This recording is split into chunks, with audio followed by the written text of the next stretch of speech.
Welcome to Conversations from St. Norbert College, a program that invites you into discussions taking place in your community on today's local and global issues. Now, your host for Conversations from St. Norbert College, the Dean and Academic Vice President of the college, Michael Marsden. Good evening. My name is Michael Marsden, and I'm your host for this edition of Conversations from St. Norbert College. Our special guest this evening is Cheryl Detrick, President and Chief Executive Officer of the Pere Area Chamber of Commerce. Ms. Detrick received her Bachelor of Science degree in Political Science from the University of Nevada, Reno. Her experience working with chambers began with the Reno Sparks Nevada Chamber of Commerce as a member and a volunteer. 8 years ago, she and her family moved to the Green Bay area, where she continued her chamber involvement as a staff member with the Green Bay Area Chamber of Commerce. And then in January of 2008, she began her tenure as President and Chief Executive Officer of the Pere Area Chamber of Commerce. Her background and enthusiasm for all things governmental, especially from an elected perspective, as well as for our communities in which we live and work, help make her uniquely suited to her current position. Our topic this evening is Town-Gown Relations between the City of Pere and St. Norbert College. Cheryl, welcome to our program. We're really pleased to have you with us. Thank you, Dean Marsden. I appreciate it. Your background is interesting, but you've got 15 years of work in community associations and so on, and 8 years here in our community. What drew you to the Green Bay area? I'd spent a number of years being very active in the Reno Sparks area. We owned a business, and I was very involved in our chamber, especially from a political perspective. Mm-hmm. After 2 years of getting a school bond put through, $200 million school bond, and then being on our city's financial advisory board, it was quite the experience. But what I learned is that I could make differences in a macro sense for a lot of different families, but I couldn't make changes quickly enough to impact and make in Nevada, yes, to make a better system for my own kids. And so at some point I just decided that I needed to be selfish and I needed to look for my own kids. And looking back 8 years now, looking the mess Nevada is in now, I'm really glad we made that change. Really glad. So look for some place that had a really good quality of life, an economy that was growing, but at no more than about 1.75%, because even 3% growth can just devastate what a community can keep up with from an infrastructure perspective. Right. Looked all around, came down to the Carolinas or Wisconsin. It's a little cold here, but that lake out there has never once landed in my living room. And both communities we looked at in the Carolinas have gotten hit by tropical storms and hurricanes every year since we've been here. So better to have snow than hurricanes. Yeah, I can deal with that. It stays outside. So that's good. We were very excited to come here for. So you worked for the Green Bay Area Chamber of Commerce, and then more recently you moved to Pere. What attracted you to the Pere Area Chamber of Commerce? We always liked the Pere community. In fact, when we first looked to move here, we looked really strongly at Pere. Mm-hmm. And my daughter had a particular learning style at that time that was best suited in the school district we're in now. Not Pere schools. Not Pere schools. And now my son's a sophomore, so I have 2 more years, and then we can relocate over. Okay. I've always liked Pere. I think Pere would be the same community as if Green Bay was not 5 miles away that it is. That unique sense of history and community is very strong here, and so that was a great attraction. It's a very rich and long history, that's for sure. And the fact that we have 2 school systems in Pere is unique. Yes. And interesting itself. I'm sure you had challenges in Reno, and some of them you alluded to, and they were different probably than the ones you faced in Green Bay and now in Pere. But what have been some of the bigger challenges that you've had to deal with since you've come to Green Bay and now to Pere? When I first came to the Green Bay Area Chamber of Commerce, I was brought in to begin and run a community health partnership. It was almost 9 years ago now. And I spent Under the chamber? Under the chamber, yes. And I spent about a year putting it together before I came here. It was something that the Green Bay Chamber had looked at for a number of years. So coming in, and I'm not healthcare. I was concerned about that, but my, at that time, boss said that the feeling really was I needed somebody from outside of healthcare to help put the thing together. At that time, the Aurora system had just opened up their hospital, and things were a little contentious in healthcare here in this community. So that was a challenge. After a year of having the health partnership, we had all of the health systems in the room, at the table, and talking. So that was our first major accomplishment. And then it was getting our arms around a massive issue. It's healthcare. And what's interesting for me now as I look at this previous year of the healthcare reform and listening to how rushed it's been, I think, I've been doing this for a decade. This is not rushed. So, but watching play out on a national stage what we experienced, 9-10 years ago. What exactly was accomplished, though, when you say a partnership between the 4? You're talking about the 4 entities. It was the 4 entities, all the healthcare systems, but we brought together representatives of government, education, the public sector, healthcare itself, businesses, just bringing them together to talk about how can we as a community create a better quality of health and healthcare here in the community. We had 11 task force and programs, everything from community access to healthcare, worksite wellness, looking at the transparency issues that we're now seeing played out at a national level, trying to get those into place, looking at access not just from a can you get in the door and have enough facilities, but more from a do you have financial access? Right. Do you understand how the systems work? Because it's very complicated. Yes. And so that was a big challenge for us. Interesting. But in your judgment, is the healthcare system in this part of Wisconsin overbuilt? Too much capacity? At the time when the new hospital first opened, it was at that time, but for healthcare and like for anything else, healthcare and educational facilities, you really have to look at a decade. And when you look at the fact that there's 76 million of us hurtling towards our being seniors, I'm not there yet, but we are entering. It's not a bad thing to do. No. I always figure out how to phrase it. We had an aging task force because if you're in the age range, then senior is not generally a term that people like. That's true. But when we look at all of us that we're entering our healthcare need years, we will need the capacity. So you're thinking this was good foresight? Yes, from your point of view. It was good planning. Good planning all the way around. Now, one of your challenges in your previous job and now in your current job is certainly economic development, especially in the current recession. Yes. This is a difficult time for everybody. What gains have you been able to see made in this region, and what gains would you like to see made in terms of economic development that maybe we haven't even touched? Well, here in Pere, we've been relatively buffered. Actually, here in northeastern Wisconsin, 4 or 5 years ago when paper went through its trials and tribulations and we saw the major outsourcing of jobs not only out of Wisconsin but also out of the country into China for paper, we had a lot of jobs we lost all at once there over a period of about a year. So it seemed like when we got hit this time with this national recession, we were impacted. Of course, people's lives have been impacted. Anytime Absolutely. you have people losing jobs, it's devastating. Good jobs. Yes, it's devastating to a family. You have people who had a $40,000 a year job, and two $20,000 a year jobs just does not equal a $40,000 a year job. So there have been very difficult times for families here compared to other places in the country, compared to other places in the state of Wisconsin. Janesville, for example. We've been relatively buffered by what we went through 4 or 5 years ago. Here in De Pere, we've been fortunate that we've lost less. I think our biggest loss here has been when Sportsman's Warehouse closed, and then Humana has recently laid off some people. MegTech had laid off people, brought them back. So we're seeing some flux went out, but we're starting to see recovery on that. In the downtown area, we've lost one business in downtown in the last 18 months, and in fact had new ones opening and expanding. It's a testament, I think, partially to the high education level here, the high income level in De Pere. Those types of things make this a very attractive area for businesses to be. Is there a certain kind of business we could be attracting that we're not? Absolutely, and we're going to be working on that. Actually, when I leave here today, I get in my car and I drive down to Madison, and I'm going down to, it's a group called the International Council of Shopping Centers, and it's big retail sites who look for where they're going to place their new locations at. Not necessarily the big boxes, but often the Ann Taylor lofts, exactly, or things are going to what they're now calling lifestyle centers, like they have down in Bayside near Milwaukee. Term. Yes, and downtowns were the original lifestyle center. In fact, these lifestyle centers are modeled after downtowns, which we have. So we're going to be going down there and presenting open sites that we have, which we don't have too many. We're at about 6% vacancy in downtown De Pere. On when you average in both sides, we really don't have a vacancy problem. We have a capacity problem. We're just now completing a downtown master plan that the city of De Pere has been undertaking. We'll get the results of that next month. I'm on the steering committee, so I've had a sneak peek, but we'll be getting the results of that. And really, we're moving as an organization into going out and recruiting the businesses we want to fill the sites, not just take whatever comes in. So and thank you for sharing your strategic plan, because I had a chance to review that, and that's impressive. I mean, a lot of things on the table. The Riverwalk being one of them. Yes, very excited about the Riverwalk. You want to talk a little bit about that, because that's interesting.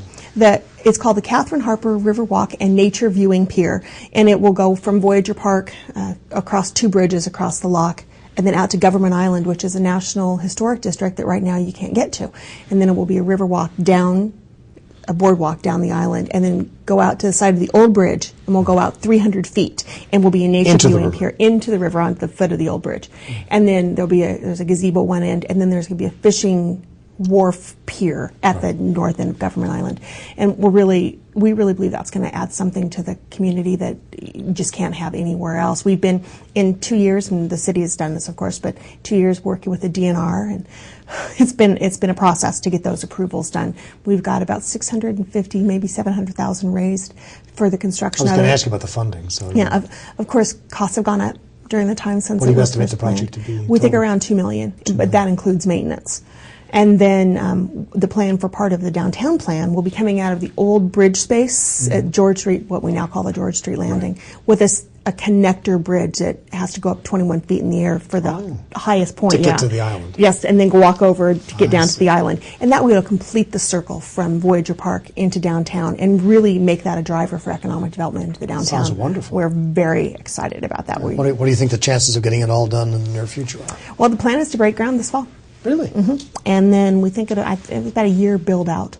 There's parts of it that can only be built when the riverbed is frozen. Something to do with the silt and the fish.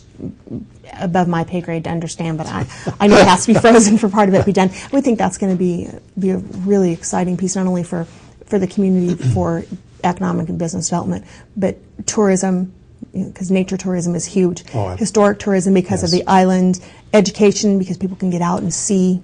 Right. Why into is the that river. island part of the historical register? What is special about that particular? That's where the lockmaster would. Exactly, the lock tender's house is on that island, and because the lock tender's house is on the National Historic Register. I see. Gene Hackbarth, my predecessor, Gene's worked with the Historical Preservation Group. They have a grant from the National Trust for Historic Preservation to figure out what it'll cost to bring that house back. It's a mess right now, but it'll be sorry to hear that. Really nice when it's done. It's just been abandoned over the years. Interesting. Well, thank you. Now, St. Norbert College is one of the biggest employers in this region. Not certainly the only employer, but one of the biggest. What have you seen as some of the positives about the relationship between St. Norbert College and the city of De Pere, and then maybe some of the challenges, the things that together we need to address? I think some of the best benefits, of course, are I think there are communities all over the country that would give their eye teeth for a private college in their downtown and a river, or a river. We have both. So I think it's just a tremendous asset. But we have the population of both faculty and students. We have the involvement of administration with different organizations within the community. Amy Sorensen from the college is on our board of directors, for example. Yes. And we do a number of things together. Tom's going to be one of the judges at our rib cook-off. Tom Kunkel yes. is one of the judges at our rib cook-off at Fall Fest this year. We now, last year, 2 years ago, we brought back Fall Fest as an organization. And that used to be an event that Main Street did with St. Norbert, and we did it all here on the west side. Well, now, Tom Kunkel brought in from Maryland what is now here called SNC Day, and we do them on the same day. So it's just that relationship between understanding the business community and the college and how those things go together. And I think it's just evidence of the college's reopening of itself back to the community and the community resource. And the Mulva Library is another great example of that. Yes, in fact, the response to the new library has been phenomenal in terms of community involvement. In fact, we have quite a few people who have taken out library cards and used the library. And then, so it really has become a nice community resource. But what are some of the challenges, some of the things we haven't done? Some of the challenges, I think, are that the students aren't as aware of what's available in the community. In the city. In the city. As we'd like them to be. We'd like to make some inroads in that. And there is still, and I, as a parent, I understand this, there's that wanting to protect the students, not have them overloaded and buffeted with all of this information and sales things and come buy our products. But on the other hand, so I think that there needs to be a balance there. I went to Drake University for my freshman year, and very similar college right in the center of a community. The city of Des Moines was all around Drake University, and so we were very interfaced with the community and heard some of those same types of challenges. So trying to approach it from that same perspective and integrate a little more and let the students know what's available. That's interesting, because one of my early mentors was Michael Ferrari, who was president of Drake for quite a number of years and transformed the institution literally. I think saved it ultimately. But they had a good relationship, I know, with the local government, which was impressive, I thought, ultimately. Other challenges you see for TownGown Relations? There's always some tension in college towns between the college community and the broader community? There are some of those border issues as far as student housing off campus and how do neighbors feel about that. And now with more students coming back onto campus again with the new residence halls and another one underway and the thought that maybe all students will be required to live in campus housing in the very near future. I know there are neighbors who are concerned about, well, what about those houses that are there? Are they just going to be abandoned or because they're rental homes and what's going to happen with those? And there's some natural concern there.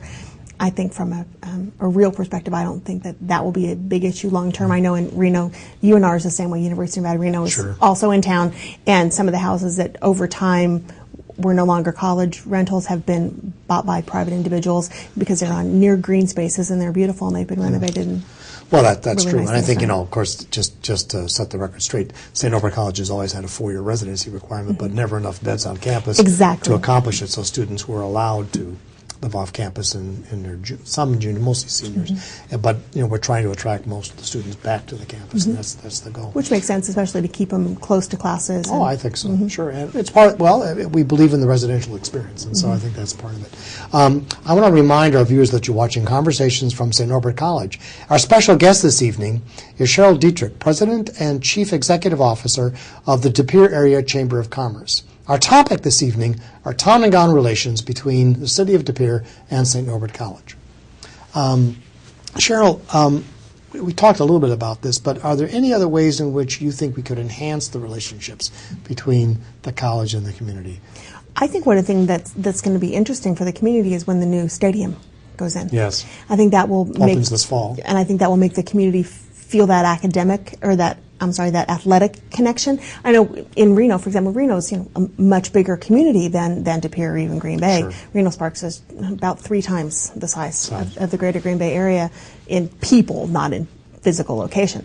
But one of the great connection points is the college, university athletics with the community, and they do a very good job of connecting those things, and so people within the community feel connected to the college because of athletics. I know that UWGB has been doing some of that with the Phoenix Center and trying to bring that connection in.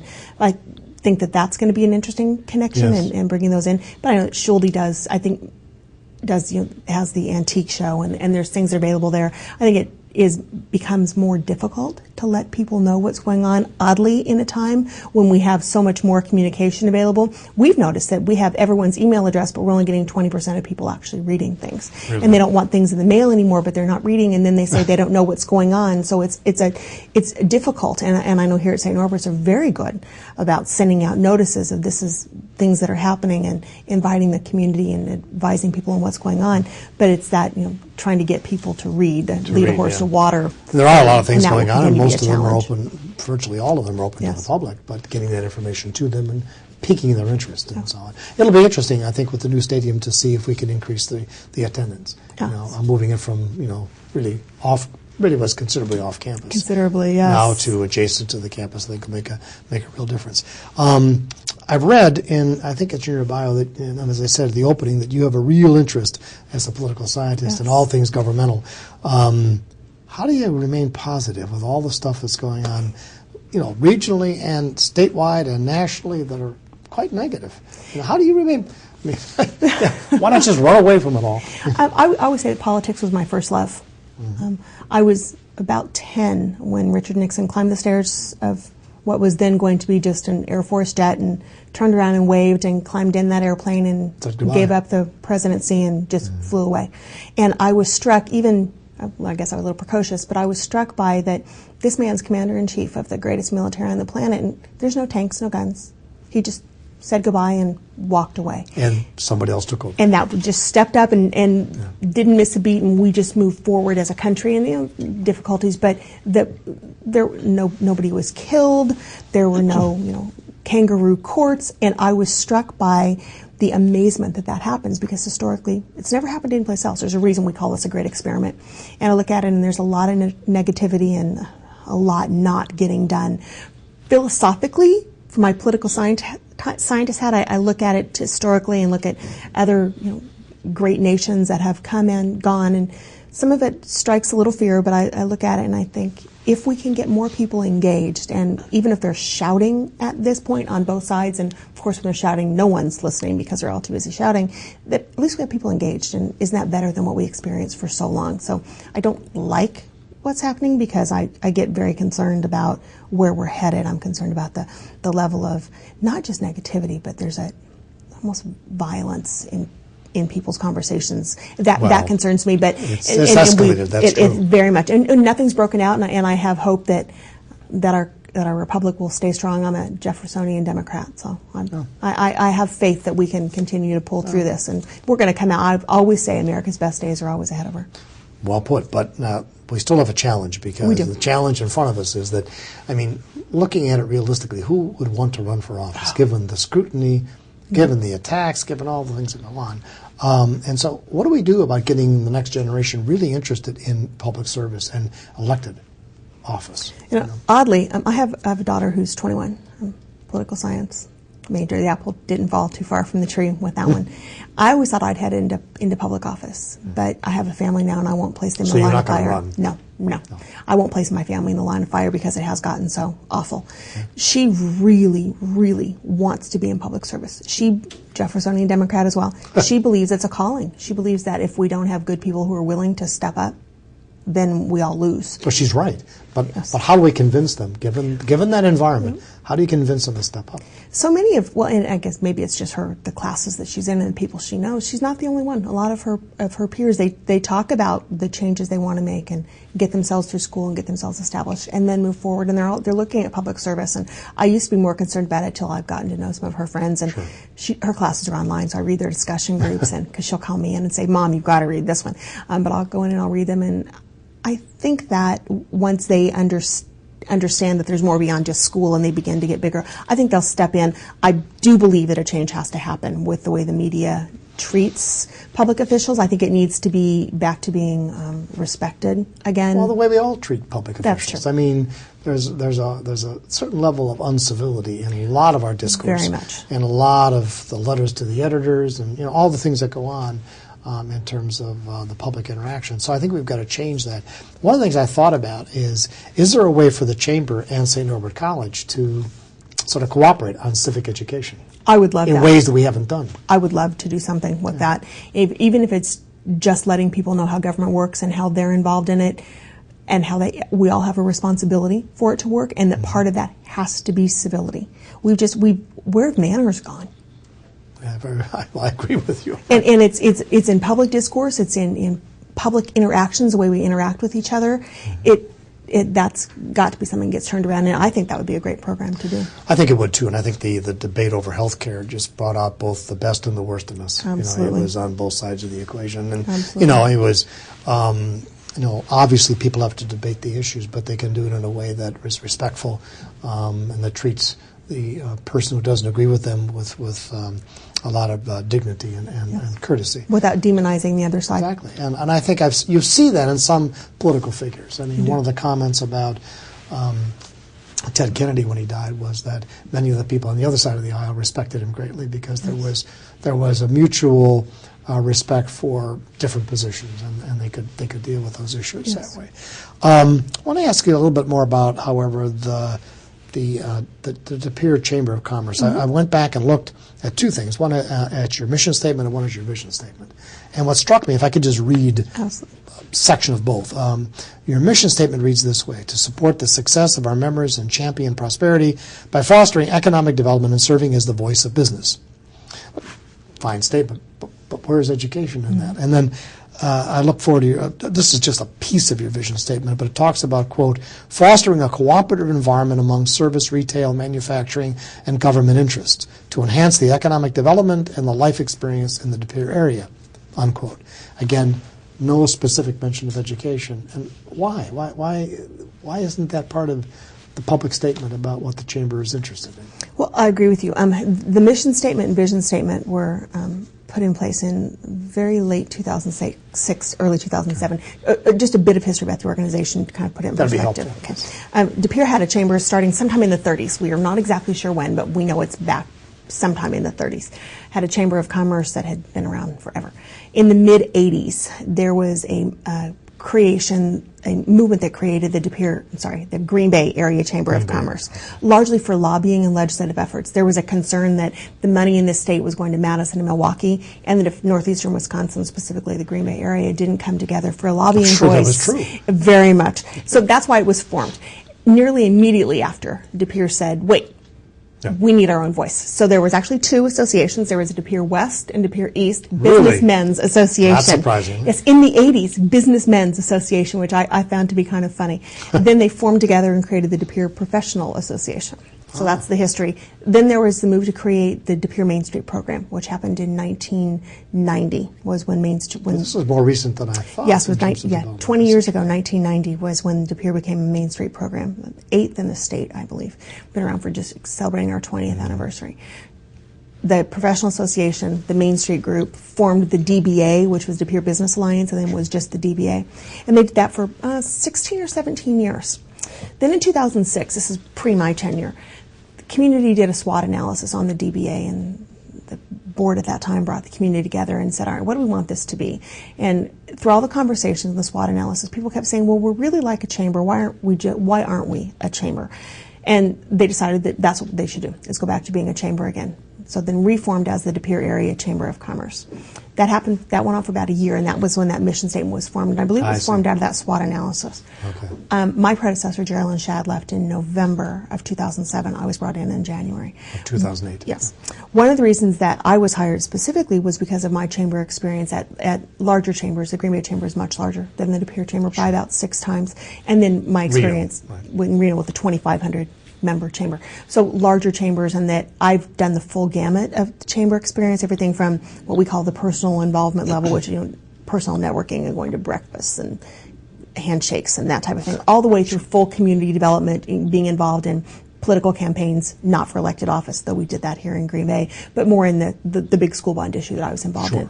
So when I came in and I looked at the De Pere Area Chamber of Commerce, I said, you're doing personal involvement, you're getting businesses engaged, not really any economic development going on, and absolutely no community development. If we're going to be a chamber, then we need to be a chamber. And chambers do these 4 kind of structured types of things. So over my first year, we started putting those plans into place, and then held a strategic planning conference in the fall of 2008 that was 8 hours long with homework in between over 3 different sessions of creating the strategic plan. It was a 3-year, 3-month strategic plan that we are now in the 2nd year on. I see. My plan is next year, we're going to go into our 3rd year. Yes, and after we go through our 3rd year and begin to look at the next 3-year strategic plan, I would like to do a visioning session and come together and decide, is our vision and mission meeting what we're actually doing? And specifically educationally, no, it's not. We've just launched Bridges to Business, which was originally put together, as you probably know, as a grant we worked on with here at St. Norbert. We weren't successful in getting the grant, unfortunately, but we are continued with the program, and we've expanded, and so that's our move into education, workforce development, both the high school and the college level. I think it's integral. I think we will. Well, I hope so, because I think, with 2 really fine school systems and as well as a nationally ranked liberal arts college, I would think you'd want to build that in. Absolutely. Because first of all, it's attractive to any outside business looking at the community to know that strong educational base is there. And with Wisconsin International School, the international IB program for kindergarten through 8th grade is really an unusual asset to have, Yes, and an IB program out at De Pere High School. So I agree. I think we need to add that in. I messed with enough during my first 2 years. I thought I'd leave the mission and vision. And the Phantom Night School. Don't forget the Phantom Night School, which is really a very nice thing to have in the community as well. Well, I'd like to thank our very special guest, Cheryl Detrick, for sharing her expertise and her insights with us this evening. Please join us for future programs as we continue our exploration of the world of ideas. Until then, I'm Michael Marsden for Conversations from St. Norbert College.